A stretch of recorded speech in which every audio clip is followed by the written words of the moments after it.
dans cette ville de Marseille. C'est celui qui est des nôtres et qui a été, on va dire, le premier noir président d'un club de première division en Europe. C'est celui qui est arrivé à la tête de l'Olympique de Marseille en trouvant un solde négatif et en partant quelques années après, pendant 5 ans, au moment où la moyenne de vie des présidents était de 2 ans et demi, a laissé des caisses très pleines avec tous les résultats qui s'en suivirent. C'est celui qui, diront d'autres, a voulu changer la donne dans cette ville. C'est celui simplement qui fait la fierté de toute une jeunesse, de tout un continent. Merci, Monsieur le Président Pape Diouf, d'avoir accepté d'être là. On sait que hier soir, à la même heure, vous étiez à Paris pour parrainer un dîner de gala, toujours pour la diaspora africaine. Et nous savons aussi que vous sillonnez l'Afrique en acceptant de porter votre message, votre parole, pour créer l'espoir et l'espérance à ces jeunesses africaines. Merci pour cette humilité et merci simplement, Président, d'être parmi nous malgré l'agenda. Et je voudrais, avant de lui donner la parole, qu'on rende un vibrant hommage, qu'on accueille avec tous les honneurs, s'il vous plaît, le Président Pape Diouf.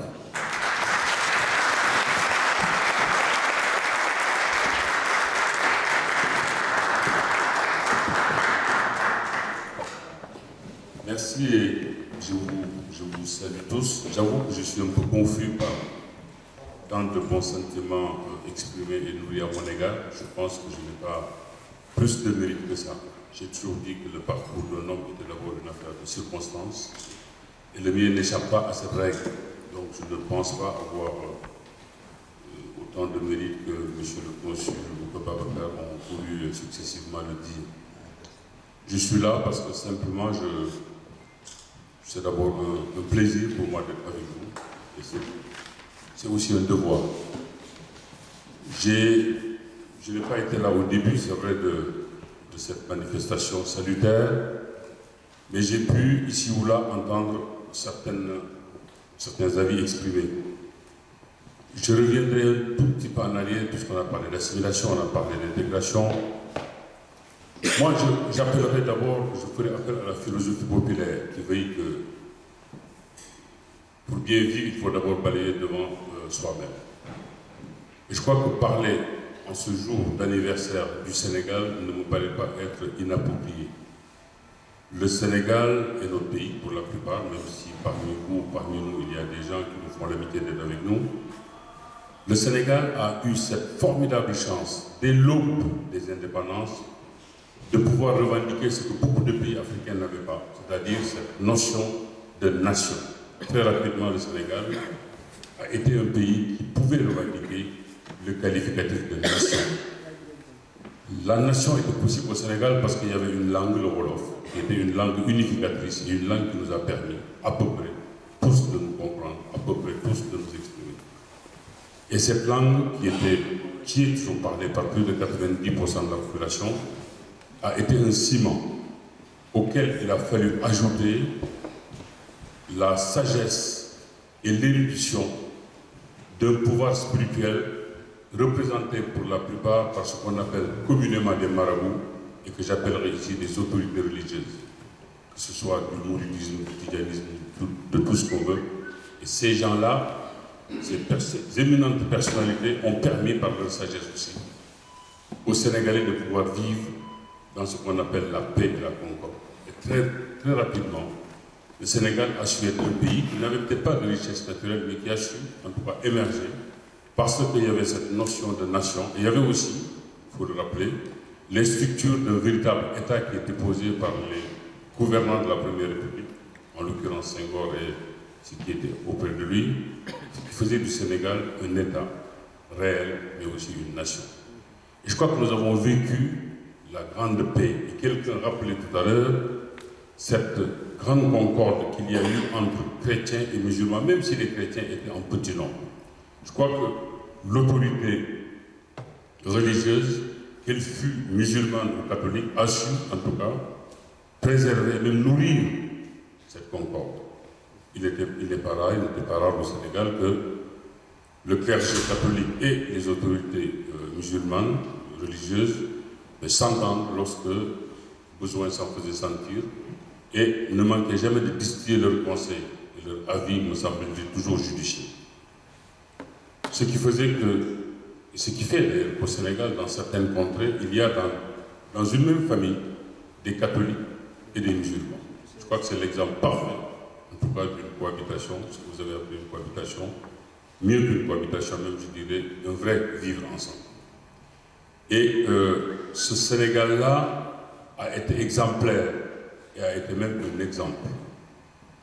Les choses ont un peu changé, il faut dire les choses. Je vais être peut-être transgressif un peu en disant ce que je dis, puisque je dois, pour être très clair, vous dire que je ne suis pas un politicien, je ne suis pas un homme adonné à la politique, même si la politique me passionne en tant que phénomène, en tant que matière sociologique ou en tant que science.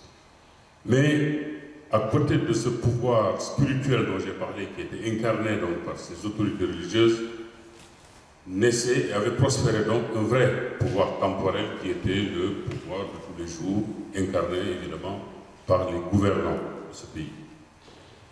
Et il y a eu entre ces deux pouvoirs-là aussi, toujours une grande et belle cohabitation.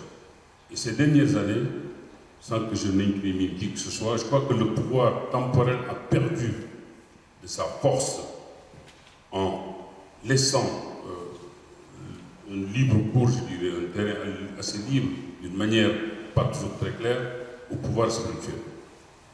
Et on a vu effectivement parfois nos gouvernants se rendre dans certaines villes saintes en véritable talibé.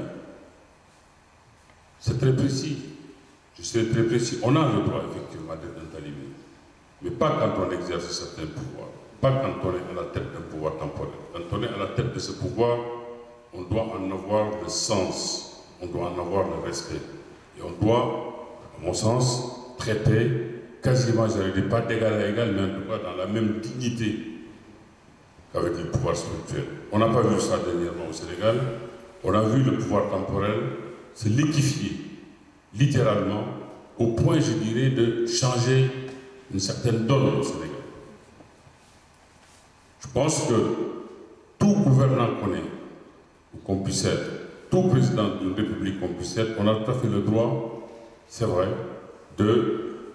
d'avoir son marabout, d'avoir une autorité.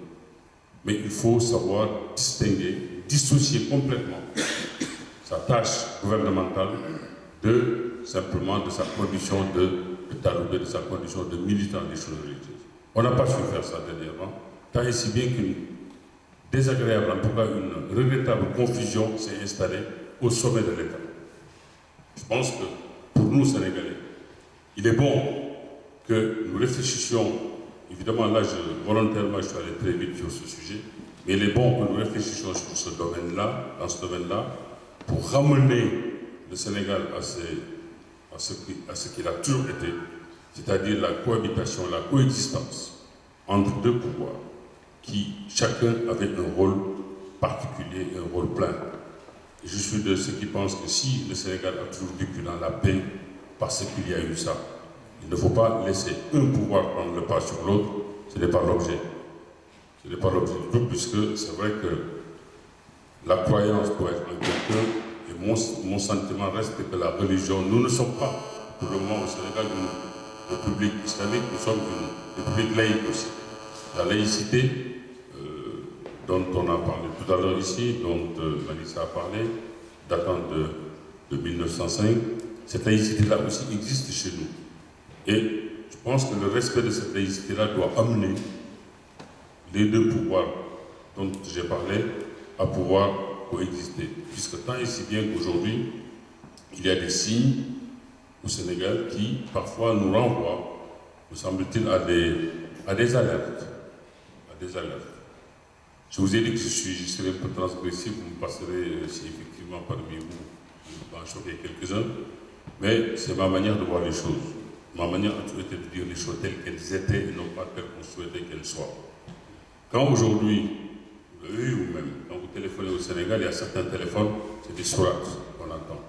Dans un état laïque, cela me semble en tout cas dépasser une certaine borne. On aurait pu simplement que chacun librement puisse, dans l'annonce qui est la sienne, utiliser les sourates libres à lui. Ce n'est pas gênant. Mais on ne peut pas, certaines institutions ne peuvent pas utiliser ça et s'en servir comme des réponses, ou en tout cas une manière d'actionner la sonnerie d'un téléphone. il y a bien d'autres choses aussi dont ici je m'interdirai de parler, mais qui aujourd'hui gangrènent la société sénégalaise, il me semble. Donc il est bon, nous, qui demandons ici en France cette exigence de bien vivre ensemble, que nous voyons aussi ce qui se passe chez nous, de manière à pouvoir mieux analyser ce qui nous attend ici et ce contre quoi nous devons nous battre. Quand on veut prendre l'exemple de notre vie ici, je crois qu'il y a des choses sur lesquelles nous devons déjà nous mettre d'accord. C'est l'utilisation des mots. Il est un mot qui me semble aujourd'hui très galvaudé, c'est le mot de valeur. Chacun réclame des valeurs pour agir. Chacun réclame des valeurs pour justifier ou ses prises de position ou en tout cas son attitude. Même nous ici, nous avons commis l'erreur aussi. Je la commets comme d'autres. Mais de temps en temps, comme nous sommes dans un débat, je pense qu'on va nous permettre un peu cette coquetterie de restituer un peu les choses dans leur sens originel. C'est quoi une valeur? De mon point de vue, une valeur, forcément, fait appel à une notion universelle, à une notion humaine, à une notion sur laquelle tout le monde doit et peut être d'accord nécessairement. C'est la générosité, c'est la solidarité, et bien d'autres, c'est la fraternité. Ce sont des valeurs qui sont vraies en Afrique, qui sont vraies en Occident, qui sont vraies en Orient, qui sont vraies un peu partout, et sur lesquelles il n'est pas possible de discuter. C'est ça la vraie valeur. Donc une valeur, on ne peut pas prendre une valeur et en faire quelque chose de parcellaire. Une valeur, certains, j'entends parfois des hommes politiques qui disent combattre le lepénisme, dire malgré tout, je ne partage pas les mêmes valeurs que Le Pen. Quand on dit ça, c'est qu'on admet implicitement que Le Pen aussi a des valeurs. Or, de mon point de vue, Le Pen n'en a absolument pas. Donc je ne dirais pas que je partage les valeurs avec Le Pen, je dirais simplement que Le Pen n'a pas de valeur. Voilà ce que je dirais. Parce que les valeurs, elles ne sont pas parcellaires, elles ne sont pas divisibles. Absolument pas. Cependant, à côté de ça, à côté des valeurs, il y a ce que j'appelle beaucoup plus simplement des pratiques. Les pratiques peuvent être sociales, les pratiques peuvent être religieuses, les pratiques peuvent être culturelles, les pratiques peuvent être intellectuelles. Et d'ailleurs, dernièrement, j'avais été interrogé lorsque les tragiques événements du 7 janvier se sont produits. On m'a posé la question de savoir est-ce que j'étais Charlie. J'ai dit non, j'étais Pape Diouf. Et ça ne m'a pas empêché quand même d'exprimer la compassion qui était en moi. Je n'ai pas manqué de dire que ce qui s'était passé m'avait troublé, m'avait gêné, et que ce n'était pas admissible.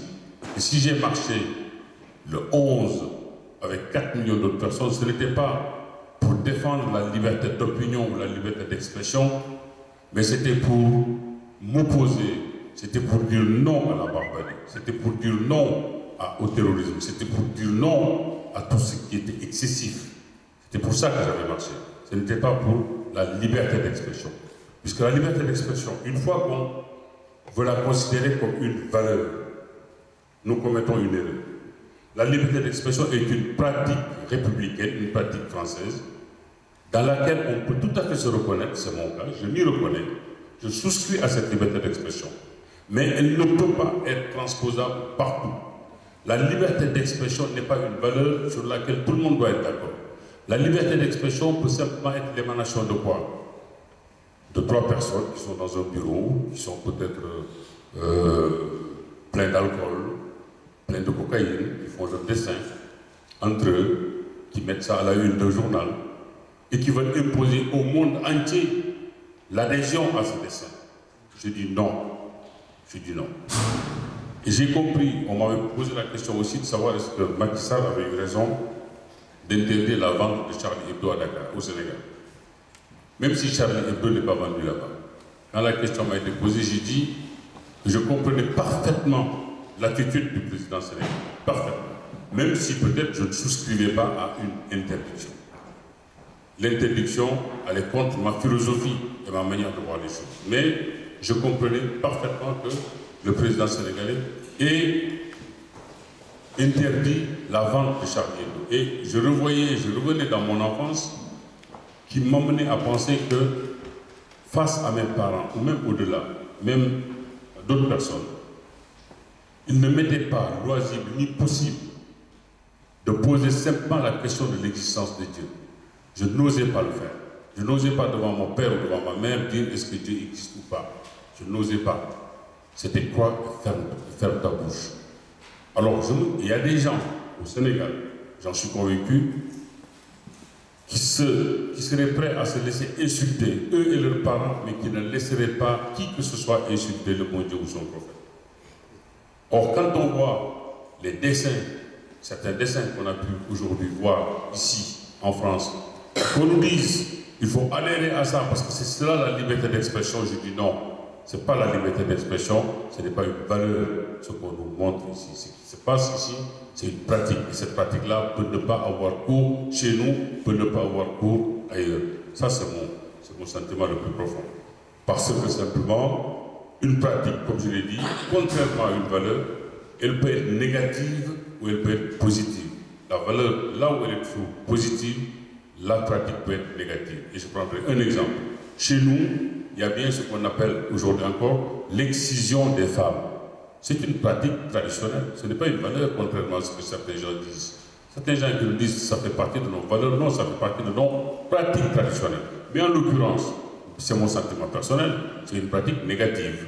C'est ce que je pense. Peut-être parmi vous, quelques-uns ne sont pas d'accord, vous avez peut-être cette liberté-là. Moi, je pense que c'est une pratique, mais une pratique négative. Donc, faisons bien la différence entre ce qu'on appelle valeur et ce qu'on peut appeler pratique. Alors, comprendre le monde dans lequel nous vivons me paraît essentiel aussi pour pouvoir, s'il y a besoin, de combattre ce qu'il faut combattre. Le racisme, en France en tout cas, me semble-t-il, c'est d'abord une question d'ignorance. La plupart des gens dans ce pays-là sont effectivement ignorants de l'autre. Or, là aussi j'ai entendu ça tout à l'heure, la richesse ne peut se produire qu'avec des différences.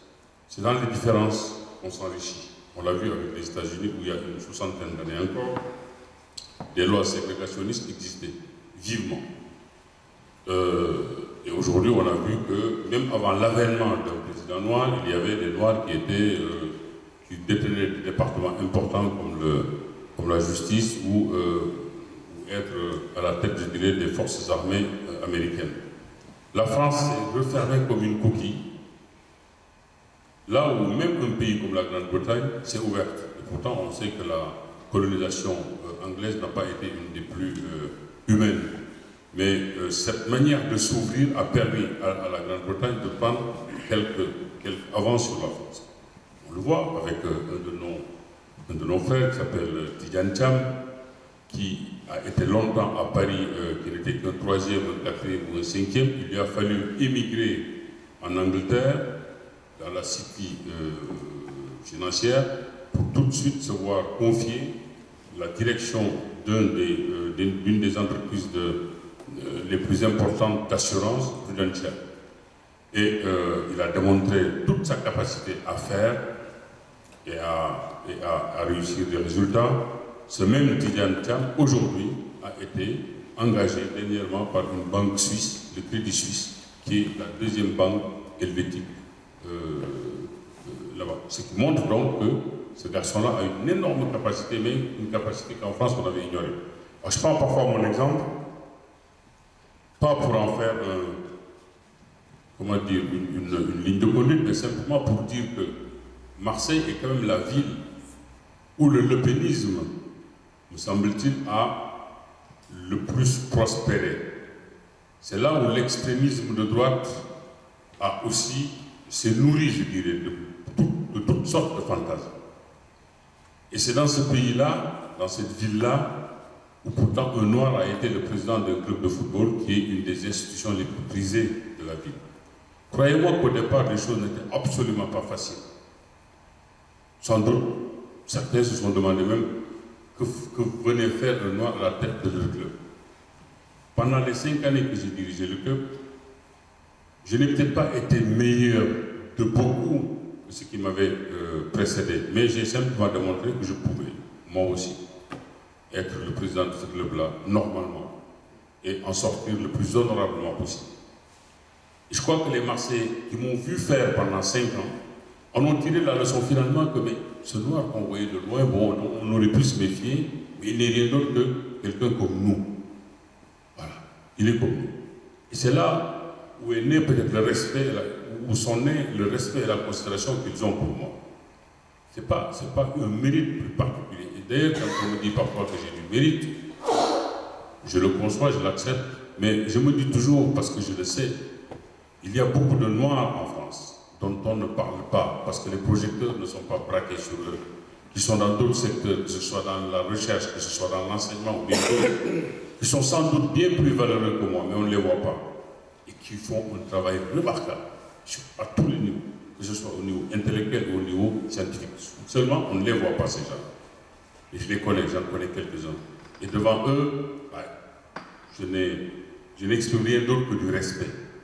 Et ça, on ne les voit pas. Donc, c'est dire que le racisme dont on nous parle aujourd'hui, c'est d'abord une affaire d'ignorance. C'est de l'ignorance. Évidemment, il y en a toujours. Il y a un peu ce que je peux appeler le racisme organique, qui a été le fait de ce qu'on a appelé à naguère le fait de la nouvelle droite en France. Hein, des gens qui avaient théorisé le racisme et qui voulaient en faire une donnée organique. Mais ils sont très peu. Sinon, ce que nous vivons, ce racisme ordinaire, ce racisme au quotidien, c'est l'ignorance des populations. Et croyez-moi que notre bagarre, la vraie bagarre que nous devons mener, ce n'est pas seulement une bagarre théorique, c'est une bagarre de tous les instants pour essayer d'être à la place où nous devons être. Le jour où nous serons aux places où nous devons être, que nous démontrerons simplement ce que nous savons faire, ce que nous sommes, je pense qu'on fera reculer le racisme en même temps, et en même temps on fera appel à ce qu'on appelle donc l'intégration, non pas l'assimilation, mais en tout cas l'intégration, le bien vivre ensemble. Parce que, et je donnerai un exemple, que j'ai donné pendant la campagne électorale que j'avais menée dernièrement.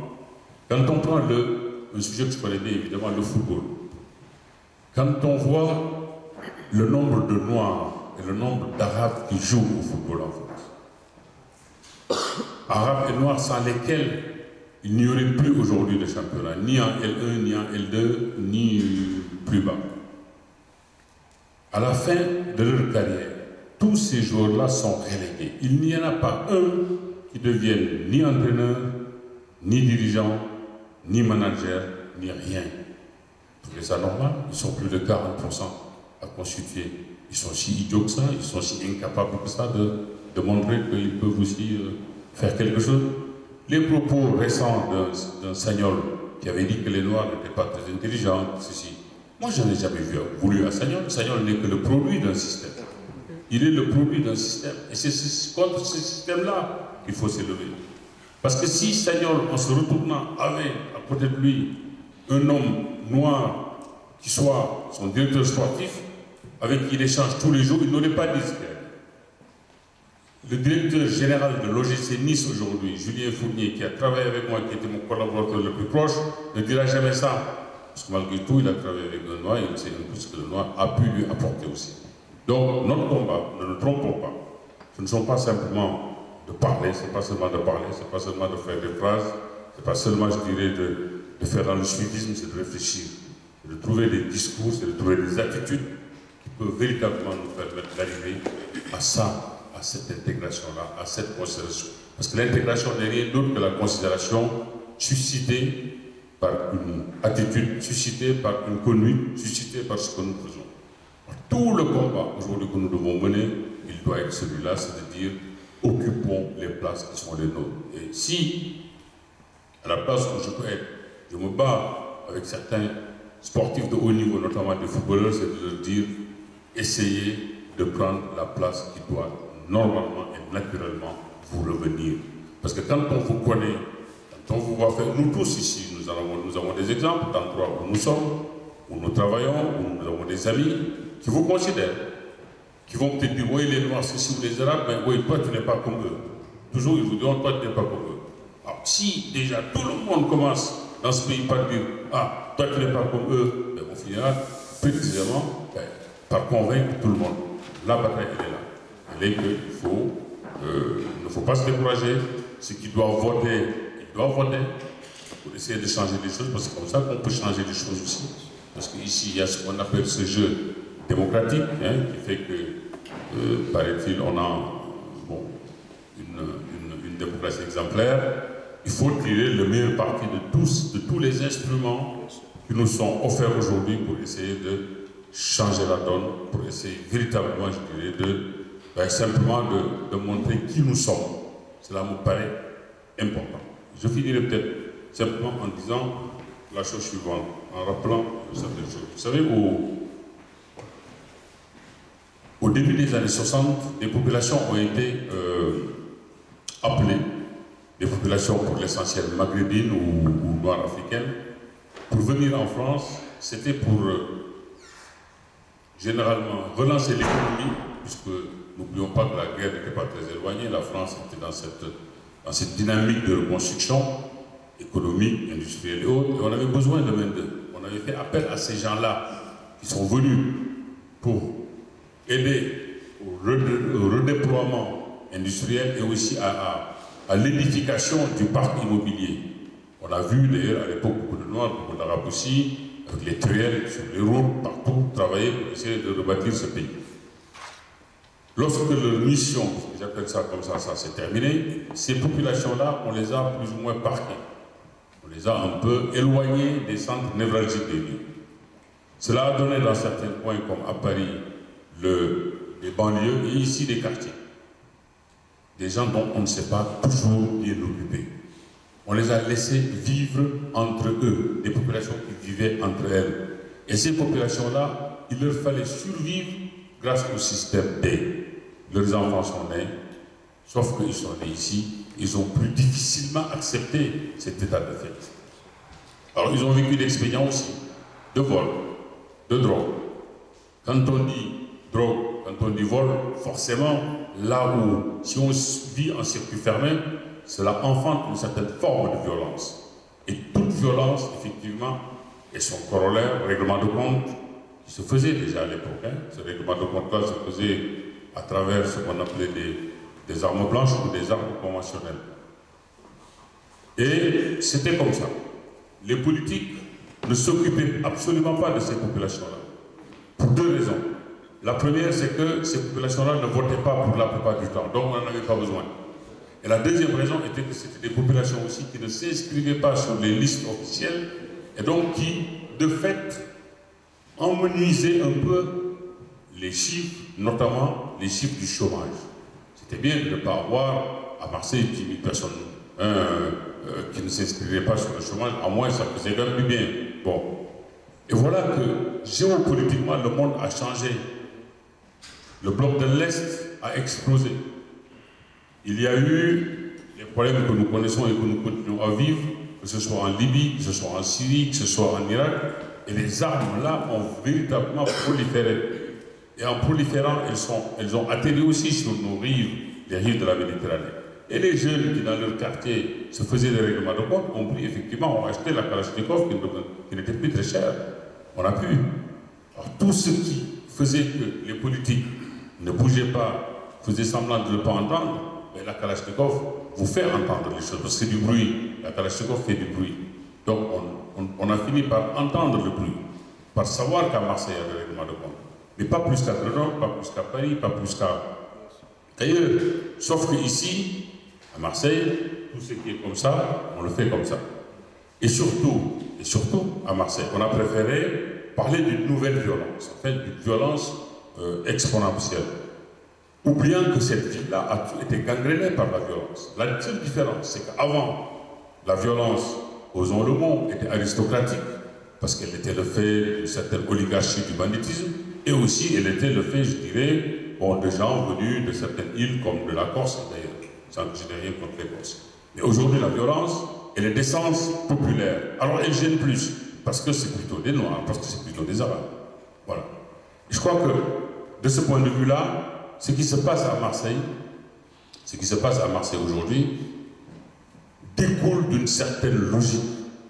C'est très logique ce qui se passe. On ne peut pas, puisque ces mêmes Arabes ou ces mêmes Noirs dont on se plaint, par ailleurs on ne s'en plaint pas. L'exemple du Paris Saint-Germain le montre tous les jours. Là, c'est des Arabes d'une autre nature. Hein, pourtant, ce ne sont que... Alors, c'est là où je dis que